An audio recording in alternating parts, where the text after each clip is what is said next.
Media এখন তার agenda set করে সোশ্যাল মিডিয়া দেখে, এবং অদ্ভুত বিষয় হলো যে এই সরকারও, একজন বাংলাদেশের খুব বিখ্যাত লেখক তিনি সম্প্রতি একটা অনুষ্ঠানে বলেছেন যে সরকার দেশ চালাচ্ছে ফেসবুক দেখে।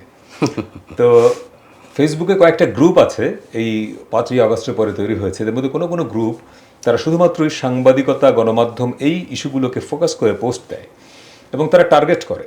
এবং আপনি খেয়াল করেছেন কিনা যে অদ্ভুতভাবে খুব লজ্জাজনক যে বিভূরঞ্জন সরকারের মৃত্যুর পরেও তার চরিত্র হননের নানা রকমের মানে পোস্ট তাকে নিয়ে দেওয়া হয়। এখন একজন লোকের পলিটিক্যাল চয়েস থাকতে পারে, তো একজন লোকের যদি জামাত ইসলাম করার রাইট থাকে, একজন সাংবাদিকের যদি বিএনপির প্রতি সফট হওয়ার রাইট থাকে, তাহলে বিভূরঞ্জন সরকার যদি সত্যি আওয়ামী লীগের প্রতি তার কোনো অনুরাগ থাকে, এইটু রাইট তার আছে। আপনাকে দেখতে হবে যে সে যা লিখেছেন, তিনি যে লিখেছেন, লেখার মধ্যে বস্তুনিষ্ঠতা ছিল কিনা। কারণ আপনি একটা দলের পারপাস সার্ভ করেও কিন্তু সাংবাদিকতা করতে পারেন যদি সংবাদটা বস্তুনিষ্ঠ হয়।